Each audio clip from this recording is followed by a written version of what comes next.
la vuelta de la esquina, saben ustedes que si están en casa o fuera de casa y tienen como red social Twitter, pueden seguir los contenidos del programa de hoy a tiempo real, solo con buscar el hashtag a la vuelta de la esquina. Y les vamos a hablar de psicología, pero de un tema que a mí personalmente me ha parecido muy atractivo y que cuando lo conozcan en casa, porque ya se está empezando a hablar mucho de él, yo creo que a todo el mundo le va a gustar y nos van a decir que repitamos, que hablemos más de la desprogramación biológica. Para hablarnos de ello, no hemos recurrido a cualquier persona, sino a una psicóloga, terapeuta en desprogramación biológica, como es María José Bernal. Muy buenas tardes. Hola, buenas tardes, Ana.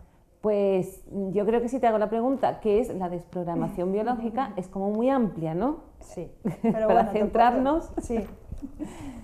Pues eso es lo que te puedo explicar así un poquito y vamos después profundizando muchas cosas. Exactamente. Porque de eso depende mucho quiénes somos, cómo somos, nuestra manera de desenvolvernos, algunas cosas que nos suelen pasar, ya sean de dolencias, de nuestra salud, de situaciones, de circunstancias, que se nos repiten mucho y que la causa y el origen puede ser esta desprogramación biológica, ¿no? Claro, la causa es una programación inconsciente. Claro, y lo que hacemos en la terapia, exactamente, lo que hacemos en la terapia precisamente es desprogramar esa información inconsciente.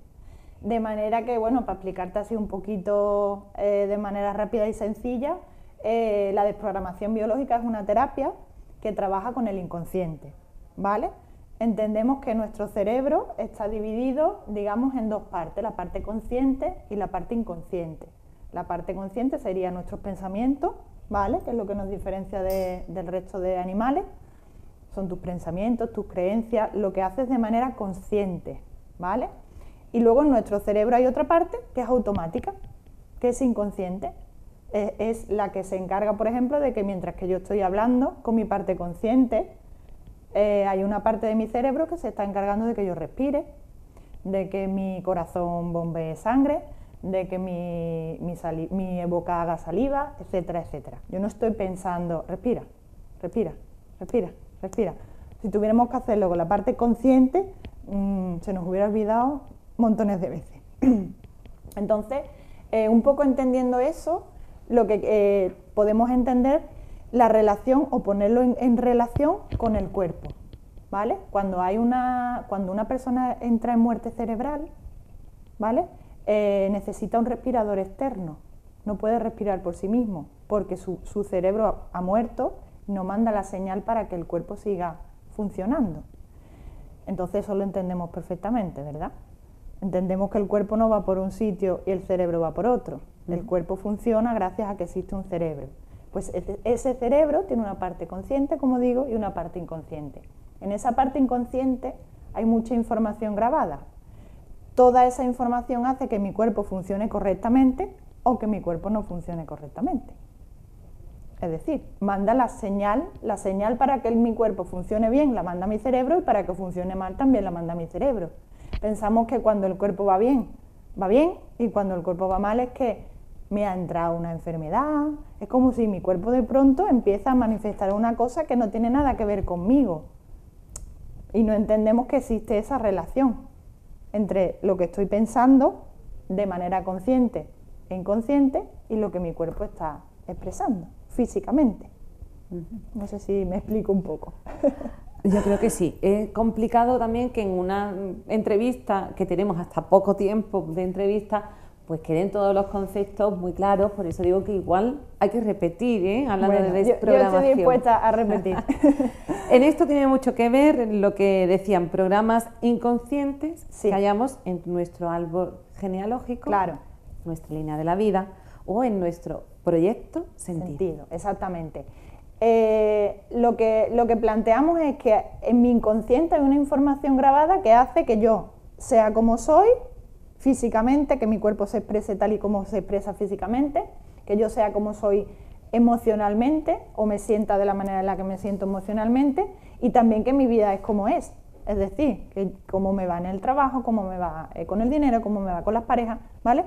Digamos que todo eso tiene que ver con una información que hay en mi inconsciente. ¿Y cuál es esa información? ¿Dónde la buscamos? La buscamos en mi árbol genealógico, que es lo que conocemos está relacionado con la epigenética. Epigenética quiere decir lo que va más allá de la genética.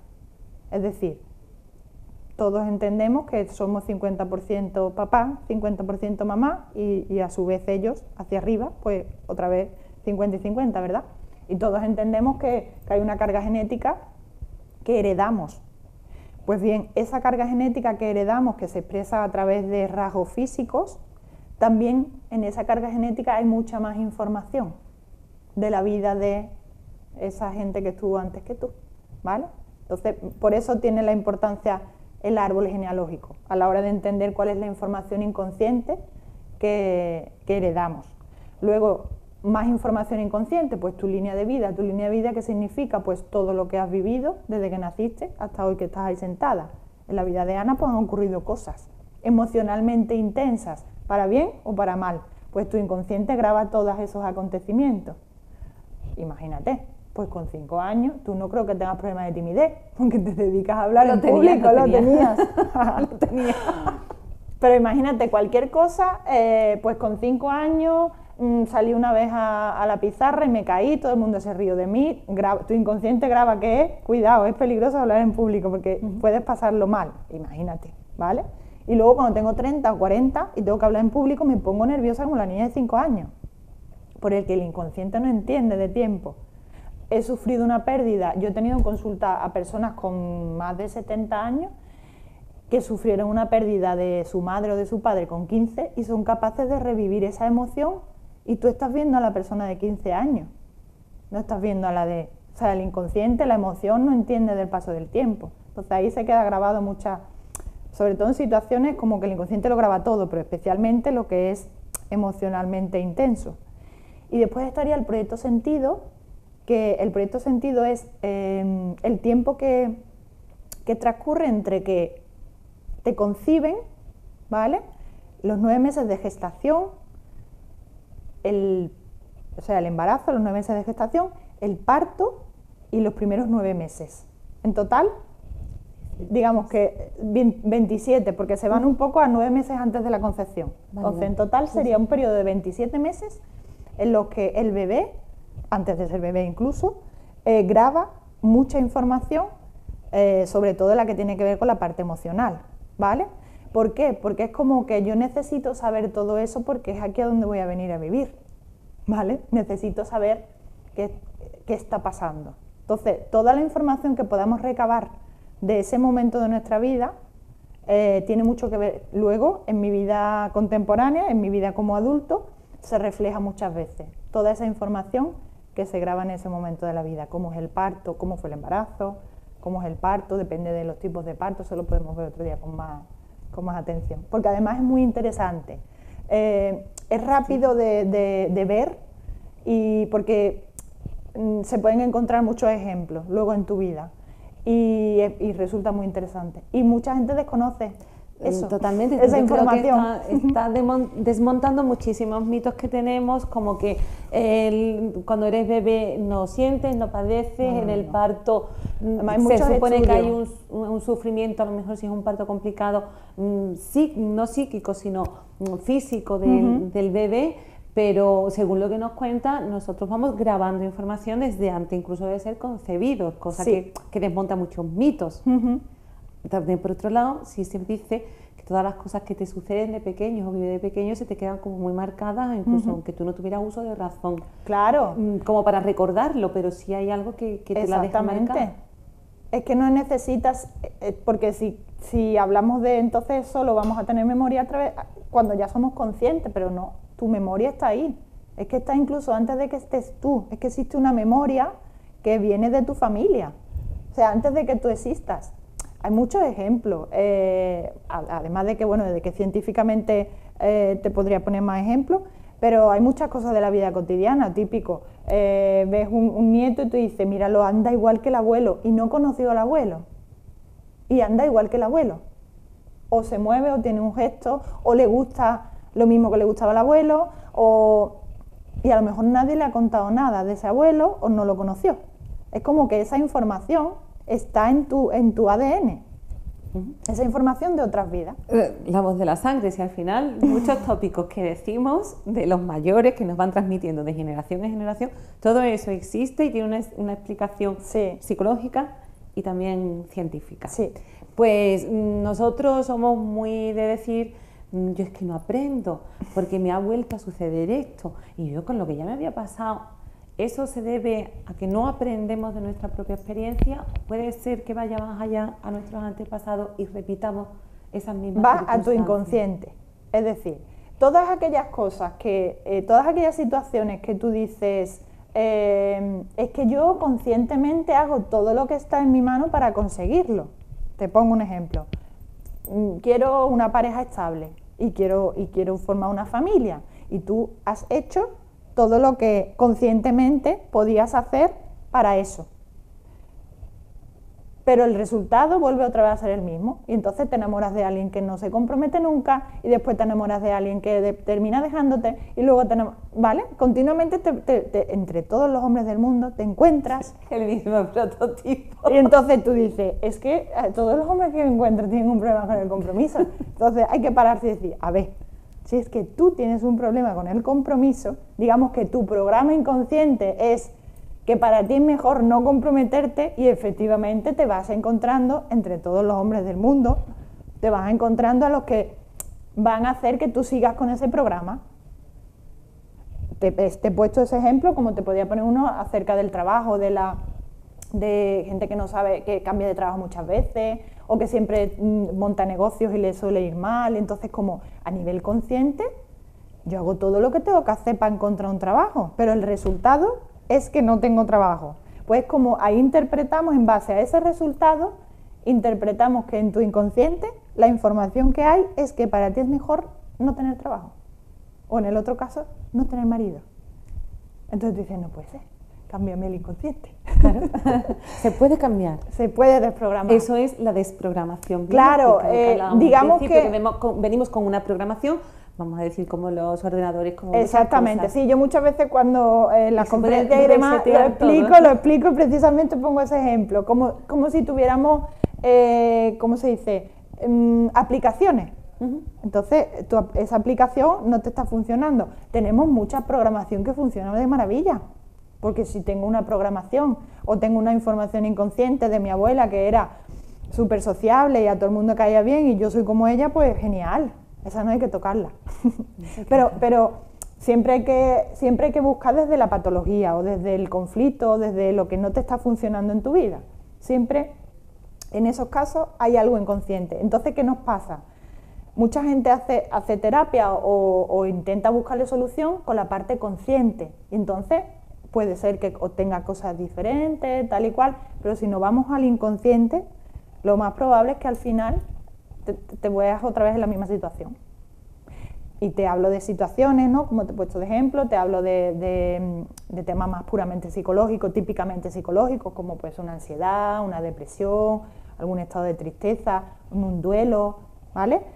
Y luego ya la parte física, que puede ser quizás lo más novedoso de la desprogramación, que se pueden tratar problemas físicos, enfermedades o síntomas físicos.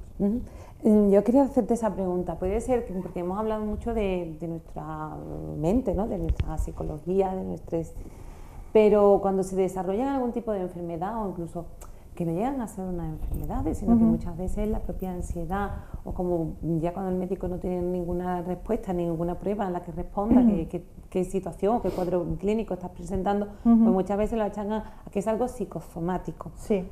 ¿Se puede dar el caso que incluso eso venga de generación en generación, que arrastremos algún tipo de enfermedad que se vaya repitiendo? Claro, en la terapia, imagínate, te pongo un ejemplo, una depresión, ¿vale? Una persona que tiene cuadros depresivos que prácticamente toda su vida ha estado con cuadros depresivos. Lo que se hace es trabajar con con los tres lugares que yo te he explicado: árbol, línea de vida y proyecto sentido. Porque en los tres hay explicaciones a por qué tú ahora tienes una depresión, ¿vale? Puede ser que se encuentre fácilmente, o puede ser que lo encontremos mucho mejor, mucho más visible en el árbol, o mucho más visible en el proyecto sentido, o etcétera. Pero en teoría, en los tres lugares hay información inconsciente para que tú ahora tengas una depresión. Por ejemplo, te pongo un ejemplo que lo he visto en consulta, tratando con una señora que tenía depresión. En su línea de vida le habían ocurrido cosas como motivo suficiente para tener depresión, me explico. Pero es que además, mirando su árbol, tenía una abuela que había vivido un duelo toda su vida. Es decir, su abuela tuvo a su madre en pleno duelo.